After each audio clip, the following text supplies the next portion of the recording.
Welcome to the Tomes and Tropes podcast, where books and friendships collide. I'm Becca. And I'm Keri, and we're two friends who love to talk about books. And today we are talking about Divine Rivals. Woo woo! Even though this book is a YA fantasy, there are some mature themes throughout, so please check our show notes / description for trigger warnings. And if you want any additional details, check out our book bait episode about Divine Rivals, where we introduce this book and go over the trigger warnings, but no spoilers in that episode, so you're good to listen to it if you want. Mm-hmm. Speaking of spoilers, we do not do spoilers here. So go read part 1 and then come back and listen. Perfect. It's now time for our one-sentence summaries, where we summarize each chapter we're going to go over in this episode in one sentence. In this episode, we'll be talking about part 1 of Divine Rivals, Letters Through the Wardrobe. Prologue. Iris sends her older brother Forrest off to war, raging in the West, after he enlisted due to hearing a goddess's song. Chapter 1. Iris gets to work on an article about the ongoing war between Enva and Dacra, where her rival Roman and her continue to compete for the columnist position. Chapter 2. Iris walks home finding an Ingridin Tribune on her way and finds her mother has sold the radio in an effort to afford more alcohol, which leads her to writing Forrest again, but, quote, this isn't Forrest. Chapter 3. After almost getting hit by a tram because she was daydreaming of the response she received back from this stranger, Iris gets to work on her story about Enva and Dacra. Chapter 4. We finally get Roman's POV and see him contemplate writing back to Iris as she accuses him, quite accurately, of throwing her letters in the dustbin. Chapter 5. Warnings have been given about going to the newspaper's rival, the Ink-Ridden Tribune, who apparently need more war correspondents. Whew. Chapter 6. Iris and Roman both have dinner with their families. Iris is ending in hope, and Roman's ending in a guilt-ridden trap. Chapter 7. Iris sends a letter through the wardrobe asking about Enva and Dacra, to which Roman sends back a myth his grandfather hand-wrote about how Dacra was entranced by Enva and wanted her by his side. Chapter 8. Roman Kit is late to work and struggling with his missing soldier article, which leads Iris to invite him to get a sandwich and open up to him about what it's like to have her brother missing at the front lines. Chapter 9. With worry nagging at her, Iris writes to her mysterious pen pal and gives him a piece of armor by sharing her dreams and hopes. Chapter 10. Iris receives a last-minute constable request about a missing woman and feels it in her gut, so she visits the police station to identify her mom. Chapter 11. In shock that her mother has passed, Iris goes home where Roman C. Kit shows up to bring back her beloved coat and wants to check on her, but refusing to leave her flat until she bolts the door. Chapter 12. Iris writes to her mystery pen pal about losing her mom, and Roman writes back about losing his sister. Chapter 13. After doing the impossible task of writing her own mom's obituary, Zeb announces that Roman has gained the columnist position, where Iris resigns and leaves the Oath Gazette and Roman and never looks back. Chapter 14. Iris decides to see if the Ink-Ridden Tribune will take her as a war correspondent and writes to her pen pal that she's leaving, and when he writes back, she leaves him on red. I love that. You made it very modern. We try. That made me laugh. I was like, oh, that was clever. Aw, thanks. So, as we talked about in the last episode, Keri and I have both read this book before, so we're going to kind of be adjusting our initial thoughts and reactions to a combination of what our initial thoughts and reactions were when we first read the book, as well as some things that we caught in the second reread. Still no spoilers, but it's going to be a little bit of a mix of both. So, Keri, what did you think about part 1 of Divine Rivals? Yeah, I've read this a few times, so I am so excited to talk about this book. Let me say that. But this book really surprised me because part 1 already had us like feeling all of the feels. Like you felt you're missing Forrest, you're seeing his mom, like her mom and all that situation. You're feeling for Roman and his family situation. You're feeling all the feels because Roman and Iris are obviously in love. We already know. But or we hope. We already know it's enemies to lovers. It's fine. We can edit that out though. But I really connected with this immediately, and we can talk more about that in the quotables. But I loved the fantasy World War I mix of the story. So it like I often forgot that we were a fantasy, but I didn't hate that because I was like, oh, I really like the World War I, World War II like setting, so I really like that. And I love typewriters, and I love the mystical feeling we're getting from that. It felt like we're getting a little mythology in it. So I really loved Roman's house. Reminded me of Encanto. I was trying to figure out in BookBait, Yes. like, why I really love his house. And it's because it reminds me of Encanto. I love it. We don't talk about Bruno. But I immediately just love this book in part one. I loved the banter between Iris and Roman. Just all of it. I loved it. So, Becca, tell us what you thought of part one. Yeah, so first of all, I just have to say that one of the things I love about this book is that we have chapter names. Like, when did those stop being a thing? Because I feel like growing up, we, like, every book I read always had names of chapters, and then they Always. just, like, stopped. And I love a good chapter name. So I just love that it has chapter names. Oh, yeah. It's a great time instead of just having numbers. But anyways, about the actual book, I think part one did such a great job describing the world that we're in and the challenges that our protagonists are facing emotionally. I don't think we get a lot of situational challenges. Maybe we do a little bit with Roman, but well, we do get situational challenges, but like with Iris, like it's with her mom emotionally. It's not really like I have to overcome this like physical obstacle. And I think that was just a beautiful way of Rebecca Ross to like introduce us to these characters, because she did not hold back. We just No. went right into the weeds. So Thanks, Rebecca um Ross. I know. It was just that she did such a good job at like making sure that we understood like the emotional state that both of our characters were in. I also really enjoyed that we get Roman's POV. I love a dual POV. I really do. However, the one thing that is interesting, obviously we get more of Iris's POV than we do of Roman's.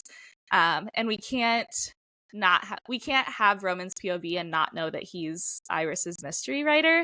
But Yeah. I also kind of wish that we didn't know that it was Roman yet, because it's like for the reader, like that piece of mystery is gone, even though Iris still doesn't know. Mhm. But with that, like I said, I love, love, love a dual POV. So I just really liked it, and I really liked part one.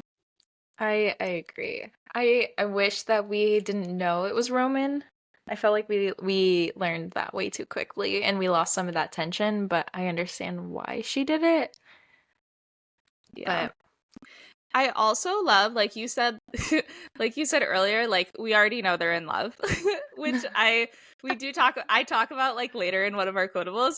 But I think it's so funny that like I love when the guy falls first, and like Roman is like, Iris like still is not like into Roman, but Roman is like into Iris, and I just love it so much.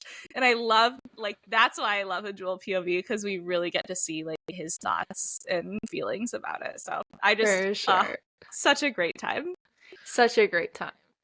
I do have to know, I didn't pay attention to many of the chapter names, so but I want to know what your favorite name chapter was in part one. I don't know. Let's look. I wouldn't know either, so Because I left my book in the other room, so Keri. I know. Okay. So I loved Dustbin Revelations. I just that was so like that was just like a funny one. So Yes. the rest of them, like, they weren't comical, they were just like an overview, but Dustbin Revelations was just like the perfect amount of overview and humor by Rebecca Ross. So good job. I love it. I really loved the title of part 1. And especially if Mm, you tuned into our bookbait episode, you'll know that I found out that Rebecca Ross is a huge Chronicles of Narnia fan. And so I feel like this was a nod to Narnia and just like the obsession we all had with wardrobes. And yes. I was here for it. And it like all made sense when I found out that. I was like, yes, Rebecca Ross, thank you. Because Yes. wardrobes are so magical. Yeah, they're beautiful. I love it. Am I going to always try to go into a wardrobe and try to get to Narnia? Yes. Have you ever seen those like wardrobe secret entrances to like secret libraries? You sent me one, I think. Ah, they're beautiful. So pretty. We'll have to post one of those on like our social media or something Oh, yeah. because they're so beautiful. I love them, and my goal, like my dream house would have one of them growing up or like in Same. the future. Same. I need it. It's not even a want, it's a need. Mm-mm. Or I don't know if you would like this, but have you ever seen like under like a kitchen counter and it's like a slide down into the Oh, basement? yeah. Though that would be so fun. I could see myself hurting myself down the slide because, listeners, I have hurt my bum, to put it nicely, going down a water slide. So Slides and I aren't really friends right now. No, It's okay. that's okay. Anyways, let's get into our meet cutes. So meet cutes is all the characters, or all the significant characters we have met. So obviously our first one is Iris Winnow. She is a talented writer who is competing for the Oath Gazette's columnist position, living in poverty, which was an interesting addition, I feel like, to her story, with her brother and her mom. And she just really struggles to eat, to pay bills, to deal with her mom. Anyways, our second meet cute is Roman Wait, Seakit. What? before we're done with Iris, I just want to make a really important note that Iris is only 18 at the beginning of this story. Good And I call think out. that's really important to keep in mind as we're reading through this whole book is she's only 18 and we have to give her some grace with some of the decisions she makes because she's only 18. Yeah, I do wish that's my only one of my few qualms with this book is I wish they were a little bit older. Okay. And maybe that's just me being almost 30 and wanting that. You're so old. Shush, you're only a year younger. Anyways. Nobody needs to know that. We can take all that out. Anyways, our second meet cute, our guy Roman, who we learn is 19. We'll go ahead and add that in. Mm-hmm. He is a very talented writer who has had his losses, who tries hard to please his family out of guilt, but he seems like a true and genuine person. He wanted to go to university to study literature, but his father wished him to make his way as the columnist and farther at Oath Gazette because he's really pushing him to be in society. So that's our guy Roman. We'll find out more, I'm sure. I this like just hit me because I have never understood the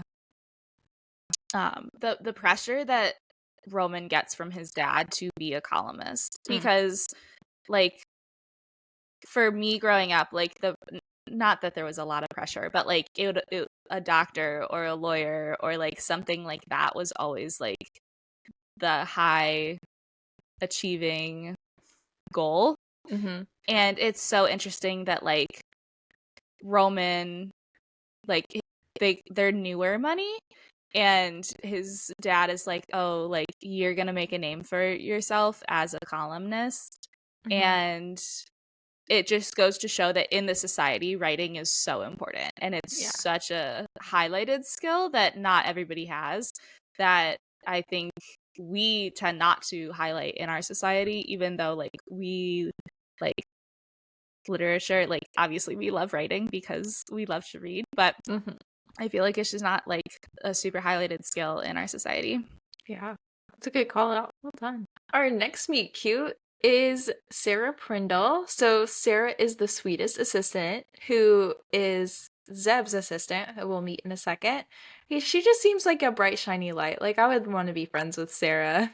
She seems to be a rule follower. She seems to really care about her coworkers beyond just that they're her coworkers. And I really want more friendship time with them. So hopefully we'll get some. Zeb Autry. He is the editor of the Oath. Oh my gosh. He is the editor of the Oath Gazette and Iris and Roman's boss. So we get to see him quite a bit in this part. Next, we're going to meet Aster Winnow. This is Iris's mom, who struggles with addiction, who we can tell loves her children dearly, but just got a little lost along the way. She seems to be good with beauty, like hair and makeup, worked at a diner, but we really don't get a whole lot else. So that was sad. Roman's parents are next. I just wanted to throw them in here. You mentioned before their new money. They reminded me a lot of the Carnegies, and I think it's because I just read the Carnegies Maid, and I just noticed a lot of like similarities. So they just want to prove themselves and grow in status and wealth and become the most important people in society. His dad especially is using the war to make his way and prove himself. So I'm gonna watch out for that. Yeah. But those are our meet cutes for part 1. If I missed any, feel free to let us know. Yeah. Now we're going to move on to our quotables, and these are notable parts and quotes that we just want to highlight and talk about and have a good conversation. The first quote that I have is actually the epigraph, and it's a quote from Emily Dickinson, and it says, "Write me of hope and love and hearts that endured." So I never would have even realized that this was like a thing, like an epigraph, like what it was, because I just thought it was like a second dedication. But I only knew it was called an epigraph because I was listening to audiobook the other day, and I honestly had to look it up because I had no idea like what it was. So according to Grammarly.com, which we are not sponsored by Grammarly, but I use it all day long every day at my job and all day long while I'm editing our outlines. Highly recommend, if you do not use it, to use Grammarly. But according to Grammarly.com, an epigraph in a novel introduces a reader to a story's theme, provides extra context, or exposes information. It's also a place for writers to acknowledge their influences or inspirations. So I figured we could dig into this epigraph a little bit to kind of pick apart those different things in this story. So first, we have the theme of the book. So obviously, the theme of the book here is hope and love, which I feel like is pretty obvious based on the quote. So I think Emily Dickinson also wrote one of my mom's favorite poems, which says, like, hope is the thing with feathers. And I actually, I don't think I know because I looked up the poem. So it says, hope is the thing with feathers that perches in the soul and sings the tune without the words and never stops at all, which I just think is so beautiful. So that's just the beginning of the poem, but it's beautiful. And I think Emily Dickinson just writes so much about hope. And I think that's just really encouraging. Like, that was one of her main like themes throughout her writings and throughout her poems. So the specific quote, "Write me of hope and love and hearts that endured," according to emilydickinson.org, actually comes from a letter that she wrote to Susie, who was her sister-in-law and who was also a writer. So I actually read through the whole letter. It was actually really sweet, but it's basically Emily like pleading for Susie to write her back and to like write her back about all the things that are happening in her life, but not just like the like actions, not just like, oh, so and so did this, but like write me about like your love, write me about the hopes that you have, write me about your hopes and your dreams and like all those things. And it was just like so sweet. And they were writing letters because they couldn't be together. And I just thought about like Keri, like you and my friendship, like when we're together, because we're like a long distance friendship, when we're like actually together in person, I feel like that's when we really talk about those things, is like the our thoughts and our feelings and the things that like we're passionate about, versus like when we're just texting back and forth, we're just like, hey, did you do this? Hey, did you do that? Hey, have you seen this? But not like our like actual thoughts and feelings. And I thought that was such a sweet way for Emily to like plead with Susie. And I could just see like they're a long distance friendship. They haven't seen each other. They're really good friends, and they want to like Emily is basically saying like, hey, write to me like I'm sitting next to you because I can't hear your voice. So it was just super sweet. The whole Way to thing was go in the super feels, sweet. Emily. I know. So all of that to say is I think this epigraph does two things. First, it does provide a theme. So we have that love and hope. But with the background information, you can tell, especially since Iris and Roman are talking to each other through writing, I think this quote encapsulates the idea of writing a letter and hoping that the other person will write back as well. So not only is Emily pleading for Susie to like write her about hope and love, but she's also pleading for Susie to just write her back. So I think it's just so beautiful. And I think like knowing the background of it made me look at this story so differently. And it just primes us as readers to really take a step back and think about like the story with that outline and that frame of mind. Epigraphs also do count towards like the author's inspiration. So I think we can assume that Rebecca Ross was inspired by Emily Dickinson. So it's just covering all kinds of things in this epigraph, which I just loved so much. I love her. I need to read more Emily Dickinson. I did in like high school and then like never did again. Yeah. I'm not a big poetry person. It's hard for neither. me to read poetry because I am a straight shooter. And poetry is not for the straight shooters in the world. No. Oh, man. It's okay. Anyways. Okay, so my next quotable, sorry, y'all, you're getting 3 in a row from me. So my next quotable is from chapter 1. We actually have a lot from chapter 1. We really do. I think this is a first where we have Yeah. like 4. We did. So bear with us. We promise we'll move through the rest of the part. Yes. Okay, so chapter 1, my quote is from Roman, and it says, going easy on me then? He arched a brow. That's surprising. We're supposed to duel to the death. First, the banter. I love it so much. This whole conversation is why I have an issue calling them enemies to lovers, because they never really were enemies. They were just rivals. Mm-hmm. But I think it's so funny that, like, even though we've talked about how enemies to lovers really needs to be a life or death situation, and here this is just rivals. But then Roman goes and says, although, like, I thought we were supposed to duel to the death. Like, this really is a life or death situation. So I just thought that was funny. But I thought the banter, I thought the banter was just amazing. And especially in chapter 1. Like, we had it straight out of the gate. We really did. Okay. So my second quote from chapter 1 says, his expression darkened instantly, just as she expected. For all my lovelies out there who love a good enemies to lovers, y'all know exactly what this means. And I can't really fault Iris for this. So as we talked about earlier, she's 18. And if somebody's expression had darkened towards me at the age of 18, I would have been like, he hates me. What is he doing? Because I was 18, right? And now we know that's obviously not the case. But the old adage says that hate is not the opposite of love, indifference is. And we can certainly tell in this moment that Roman is not indifferent towards Iris. Let's go, Roman. It's a great time. He's great. He was like, yes, you may think it's hate, but it's not. It's not. I always get so excited when I like read his expression darkened. I know. So good. It's a great time. It is. All right. So next quotable is from chapter 1. Final one from chapter 1, we promise. So it's Iris's point of view, obviously, but she says she could hear Roman's steady typing like a heartbeat in a vast room, fingertips striking keys, keys striking paper, a prodding for her to do better than him. So this first reminded me so much of when we worked in an office. Like, Becca and I worked together. That's how we met. And we were all in an office before COVID. And there was always this clicky clackies, and there's always like that one person that's just much louder than the rest of them.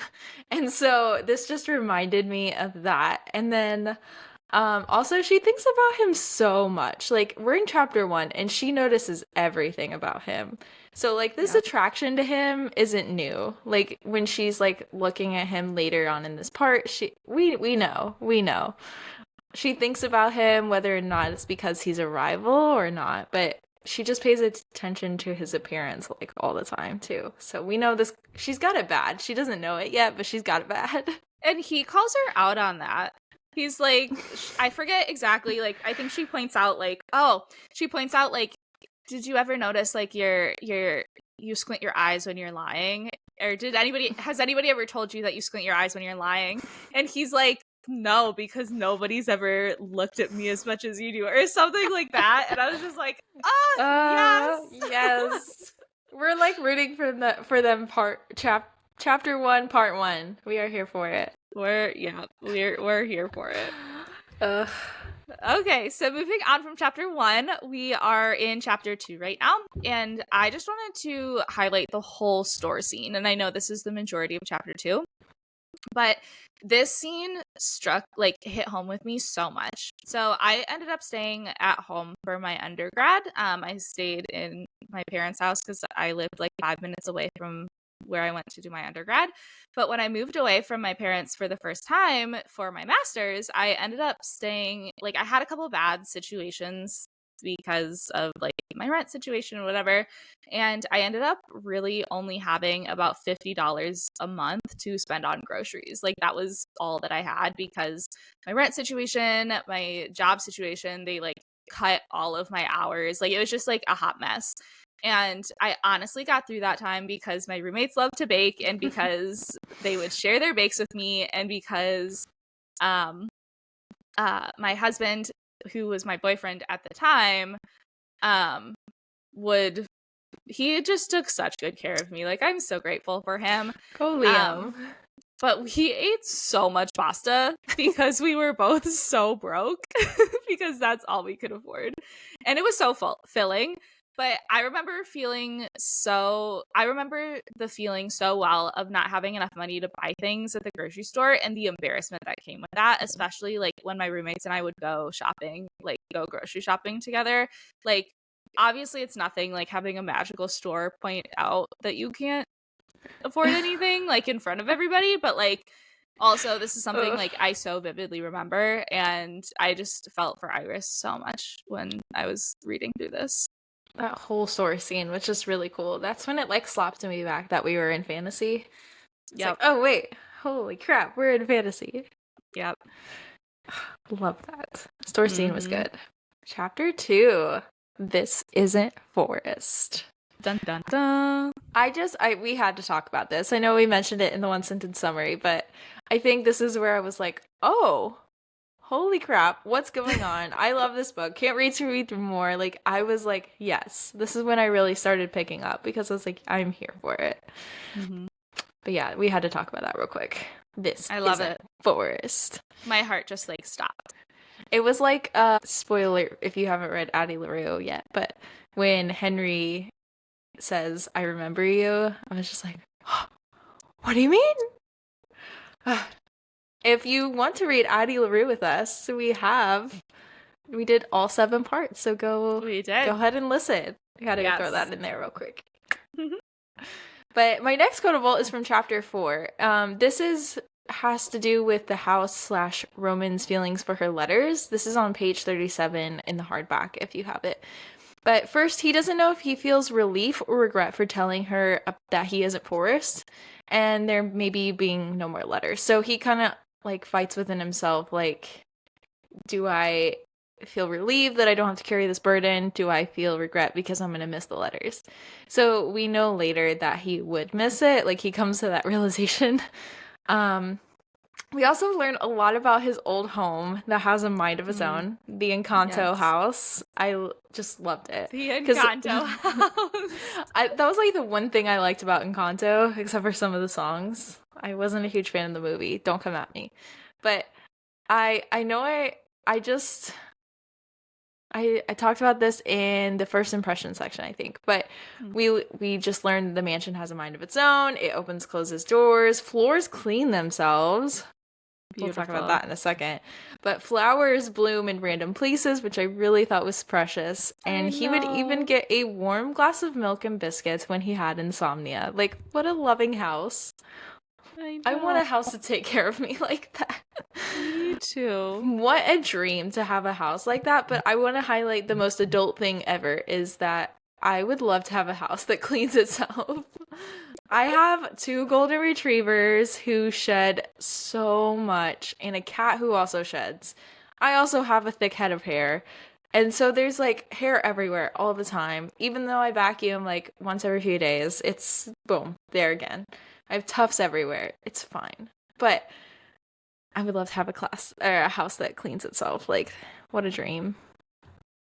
Goals. Yeah.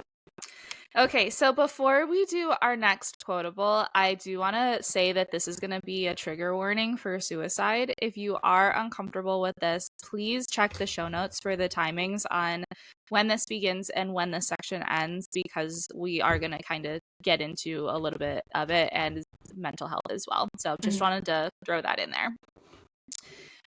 Okay, so our quote from chapter 6 says, "And while Iris wanted to be cautious, she was so hungry for warm, nourishing food, for sober conversations with her mother, for the days of the past before Forrest had left and Aster had turned to the bottle."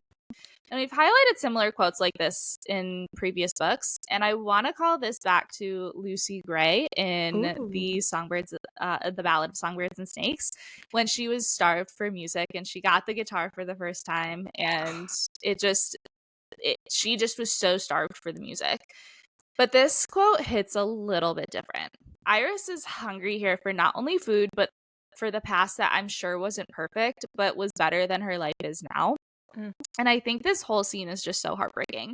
We have to remember again that Iris is 18 here. She's still extremely young and she's so excited to have her mom back. So when her mom starts showing these signs of like a positive, like she cooked dinner and she's doing her hair, like Iris is so hungry for that. She just accepts it. Mm-hmm. But based on what we see from Aster here, we can assume that she is depressed. And this whole scene is just so heartbreaking. She lost her job. She became an alcoholic to cover her pain. She was irritable with Iris. She just stopped caring about things that she used to care about.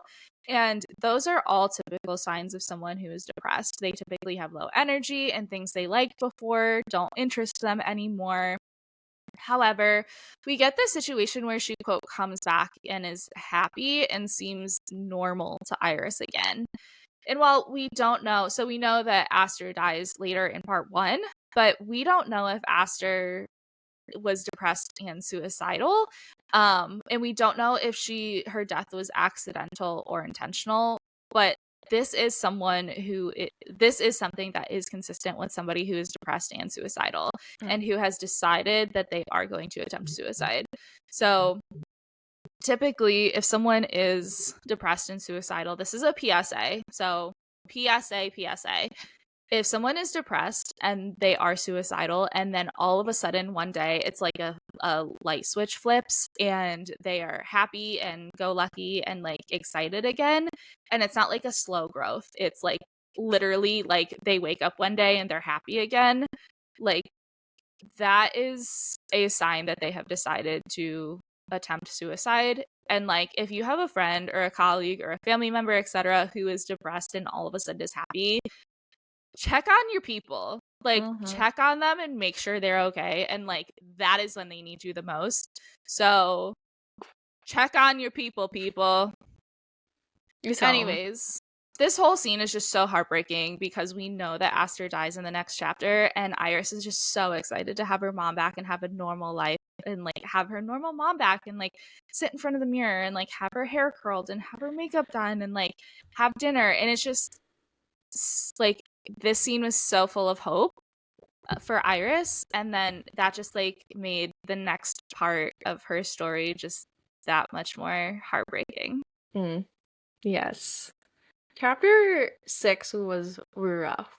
Yeah. I feel like So I also have a quotable in chapter 6, and we're gonna do a slightly different trigger warning. We're gonna do like parent loss here. Okay. So, those of you probably don't know, but I lost my mom as well when I was pretty young. I was like 20, 21. So I related to Iris a lot in this situation. So this was a little bit hard for me to read, but we lost our moms in different ways. Like my mom didn't struggle with addiction or we don't know if it wasn't suicide or anything like that, but the relationship specifically, how the ups and downs was relatable, how like craved I specifically was for a part of my mom that was no longer there. And so I felt very connected to Iris in this moment in a very like a deeper way. So chapter 6 had me, I was in full on, which is probably why I really love this story, but I think Rebecca Ross, and I don't know her story, but I think she did a really great job of describing how you can crave someone who is there in a way but isn't like that anymore. And so we know Iris's mom passes away from addiction, and while I can't relate to that specifically, like I said, I can relate to losing your mom. And without going into too many details, I'll save you all that. My mom was lost too in a different way, and we got a special day just like this right before she passed, where she was coherent, where she was like I remembered her when I was young. And it was just a really great day. And I thought that this chapter was beautiful, hard to read, relatable to those who have lost someone they loved. So thank you for letting me get a little vulnerable here today. That's so beautiful. Thanks for sharing that, Keri. Of course. Thank you to Rebecca Ross. Chapter 7. He closed his eyes for a moment, searching within himself. His soul was quiet. He was no longer swarmed by the suffocating panic. I love in this place, in this situation, that answering Iris and fulfilling her need by answering her question is the way that it eases his panic. I think that's so beautiful. I was left here wondering a couple of things, though. And first, what was the actual cause of his panic? So this is right after they have dinner with the Littles, who are, first of all, hilarious name. But we have, all I can think of is Stuart Little. That's literally all I can think of when I read about them. I just imagine him like looking like a version of Stuart Little. Like a human version, a human Stuart Little. Okay. Yikes. So anyway, so this is right after Roman and his family have dinner with the Littles, and he's panicking because he's basically betrothed to this girl that he's never met. So is he panicking because of the trapping of this marriage? Or is it because of the fact that he's starting to catch feelings for Iris, and him, like, because of this, he's not able to work it out for himself? Like, is that part of this panic too? Or maybe it's a little bit of both, right? Secondly, what's the actual ease of his panic? Is it helping Iris because it's helping Iris? Or is it simply getting out of his own head enough to stop thinking about his panic? Both are equally valid, but interesting to think about.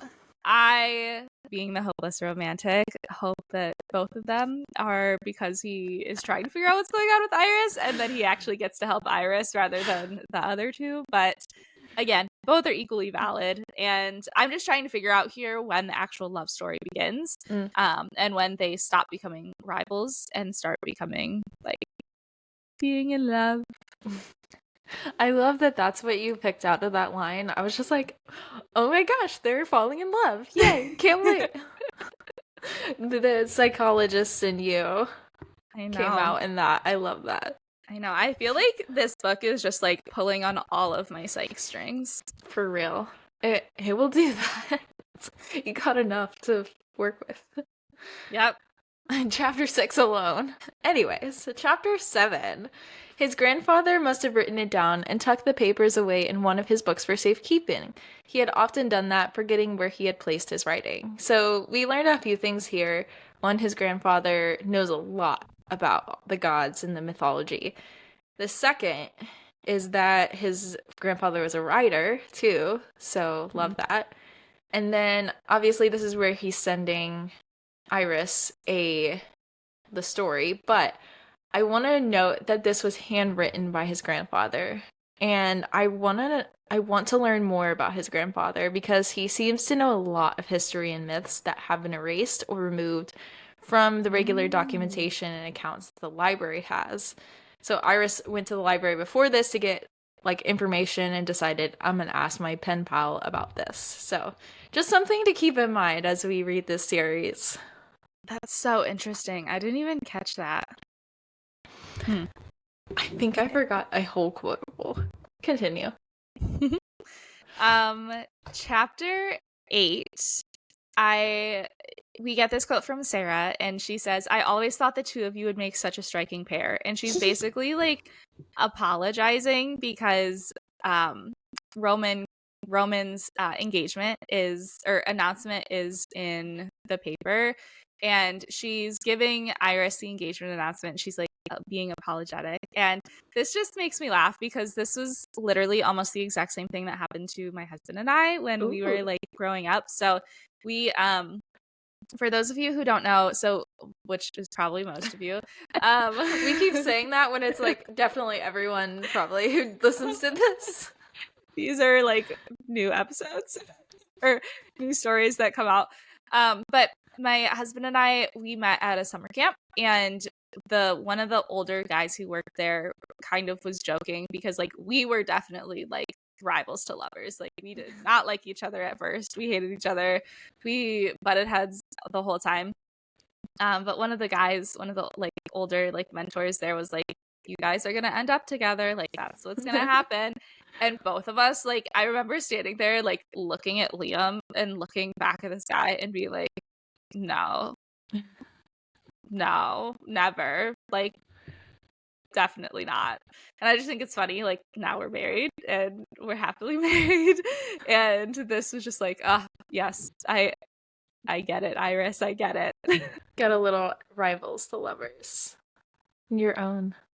I love this part because I feel like I would be Sarah in this situation. Aww. I would be like, I'm so sorry. Like in my head, I was dreaming of your whole storyline and how you would end up together. You love Sarah as a character. I really do. I want to be Sarah's friend. I want Sarah to be my friend. Yeah. Anyways, chapter 8, the park bench scene where she is helping him with his article. I think this is really where her guard specifically comes down and where she starts seeing Roman as a real life human being, not just like this guy who's trying to take her position. And they learn about how each other feels about their writing, how they are organized, and they talk about Forrest. So like if we want to take it back to the armor pieces, she's kind of giving him a piece of that armor without even knowing it. I could see this scene in my head perfectly. Like, I imagined a New York City park bench with a big sandwich from a bodega, like straight out of a rom-com movie, and I just was here for it. Yes. I'm gonna throw in a quick quotable that I did not include in my outline because I am a silly goose. Okay. So, we talked about it, which is bad. I should not talk about things until we're in the podcast, because our listeners, I want their opinion maybe too. So in chapter 10, Iris says something strikes a chord within, and I believe this is when she is like specifically thinking about going to the Ygridan Tribune. That's a really hard phrase right there.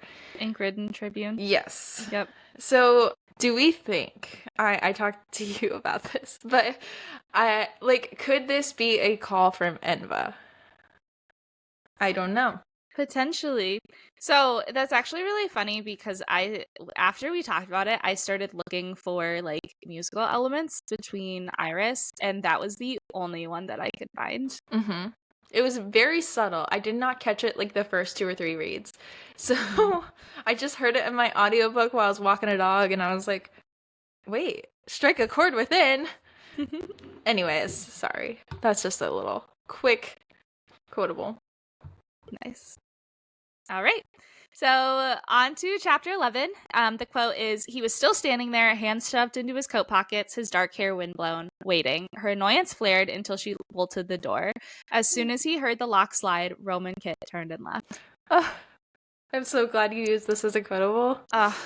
Okay, so as I said earlier, I was trying to figure out when Iris and Kit started like liking each other and the romance really started to begin.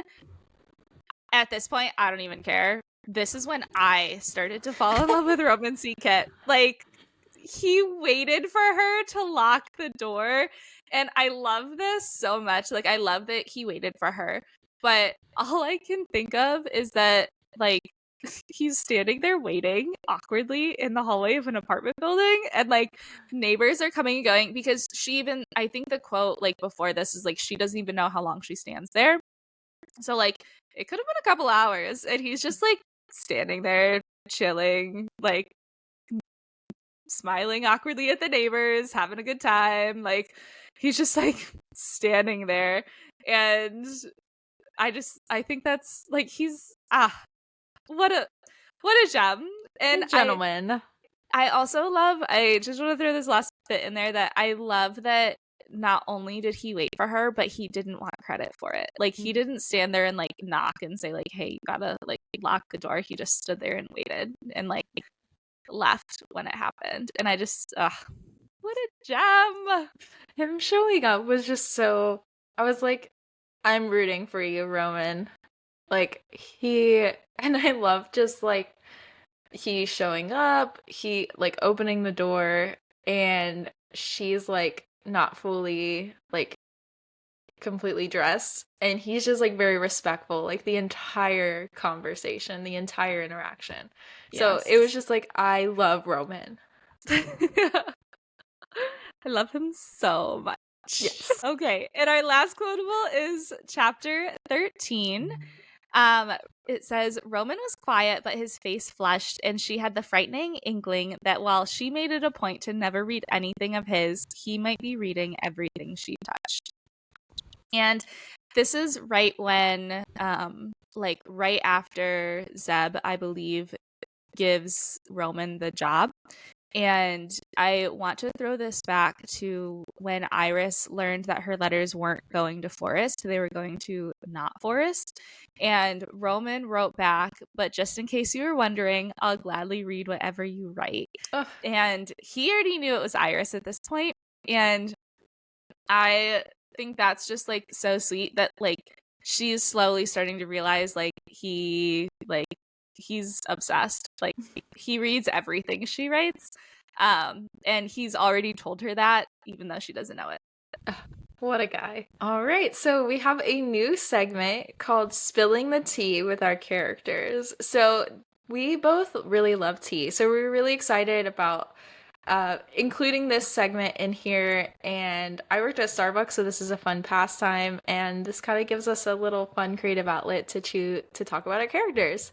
Mm-hmm. So we're gonna be identifying maybe what they drink or what tea reminds us of them. So Iris, for me, I chose a green tea with some honey and a mint, like some mint flavor, or a honey citrus mint tea from Starbucks. Becca?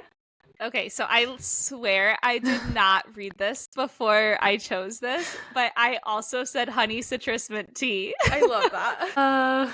What a great time.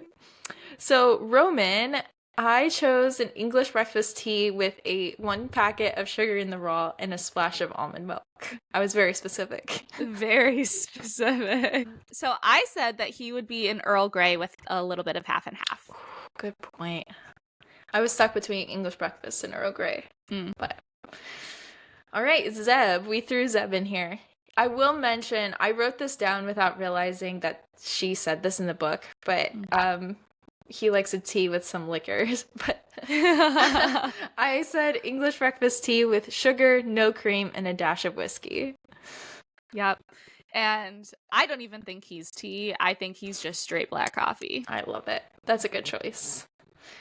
I had to throw Sarah in here because I am just a Sarah stan. But I said a lemon ginger tea with a big tablespoon of honey. Oh, that's such a good one. I said a peach tea with a lemon slice, just because of the same reason, because she's sweet. Yes. So I do have some honorable mentions that I already thought of before we decided on who we were going to cover. Okay. So for Iris's mom, I said a hot chai tea with almond milk, no water. For Roman's dad, I chose an oolong tea with a splash of oat milk. I chose oolong because it's a complicated tea because it's both black and green. Boom. Ooh. Or not both black and green. I think it's just like right in between. Okay. Don't quote me on that. Roman's mom, I chose a chamomile tea with a little bit of honey and a lemon slice. Yes. I literally, like, when we started talking about this, she was the first one that I thought of because she just wants to, like, calm the situation, like, all the time. She needs to be calm, so chamomile is 10 out of 10. Perfect. I love it. Okay, so this next segment is also a new segment for Divine Rivals, and it is called Magical Moments. I remember reading through this book the first time and not really getting the fantasy aspect of it at first. We talked about this a little bit earlier in the episode. It just seems very normal, especially at the beginning. So we're going to be highlighting the magical systems that we see in this book on this read to help our listeners understand the rules of the society and the rules of the magic systems that are in place. Yeah. So the first real instance of magic that we get are the enchanted buildings, which we have talked about at length. So we have obviously Roman's Encanto house. We also have the enchanted buildings around Oath. So Iris steps into the corner store that is a magic store. The items that she can afford move towards the front of the shelves. There is a note that this is not the only enchanted building in Oath, even though they are rare, and the magic here is nosy and unpredictable. I love that. I know. I love that too. It made it seem like a cat who's just like in everybody's business. Yes. Okay, so anyways, because they're nosy and unpredictable, Iris tries to avoid the enchanted buildings that she's not familiar with, which I think says a lot about Iris's character. I would be like, you have a magic building? What is this? Let's go in and experience all this magical buildings. Anyways, okay, so the second instance of magic we really see is the letters going back and forth from the wardrobes between Iris and Roman. As I said previously, Iris didn't like enchanted buildings, but we do get a little quote here that says, quote, how she hated enchanted buildings until that moment, because she thought the letters were going to Forest, and she loved that she was able to write to Forest, even though that's not really what happened, but close enough. Okay. The next piece of magic we really get is when Iris visits the library to look up the lore she was never taught in school. The line says, pages full of stories of gods and goddesses from a time long ago, before the humans had slain them or bound them deep in the earth. Before magic had begun to bloom from the soil, rising from divine bones, charming certain doorways and buildings, and settling into the rare object.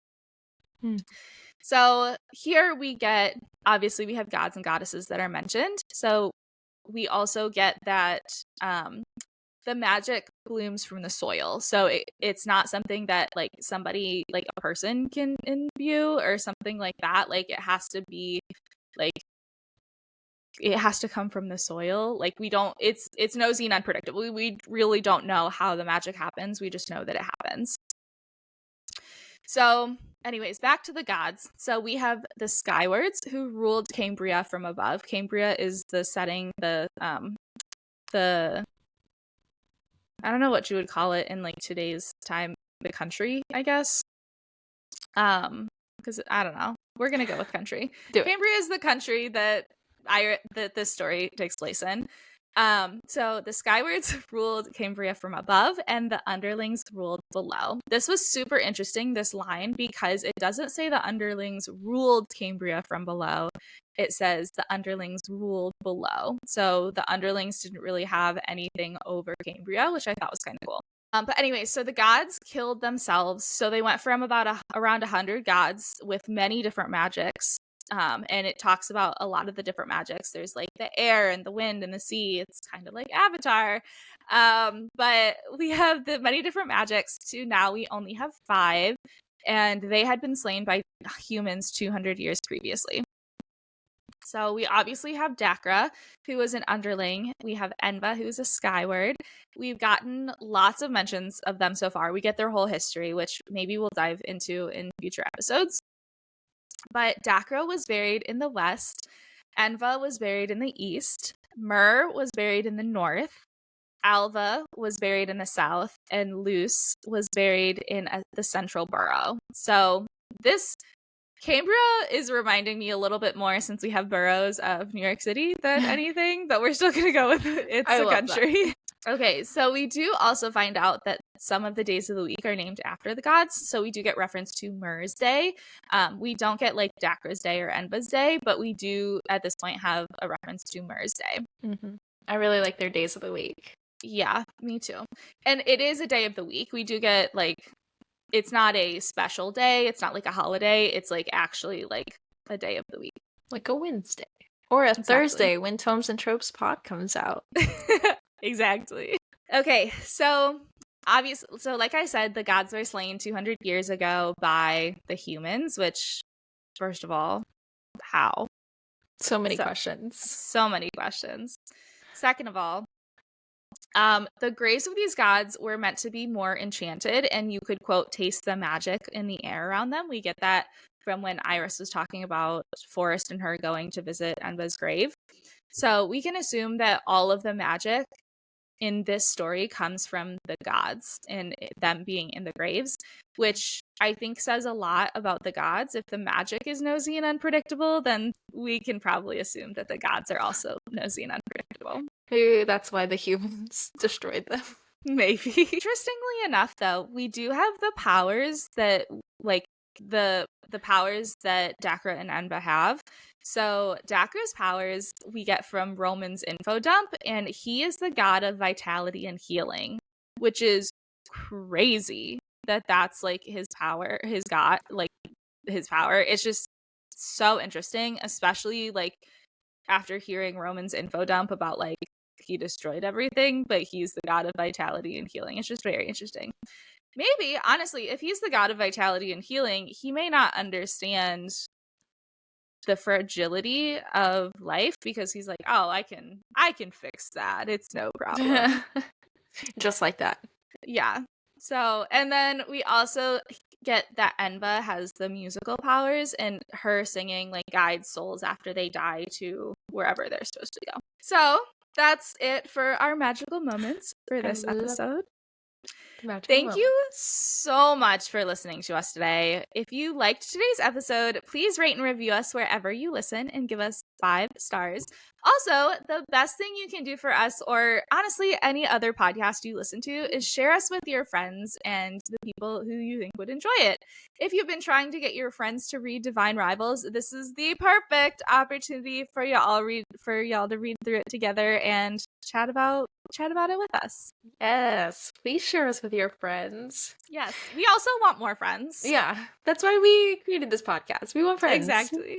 But for more content, speaking of friends, make sure to follow us on Instagram and TikTok at Tomes and Tropes Pod. Or if you have thoughts about this episode or this book, email us at tomesandtropespod@gmail.com. We'd love to hear your thoughts on Roman and Iris, rivals, or enemies to lovers trope. What are your thoughts about that? Yep. What tea you think Iris and Roman would drink? And what magical feature in the house you'd like to have? But we'll see you next week for part 2 of Divine Rivals. Stay curious and keep reading. Bye!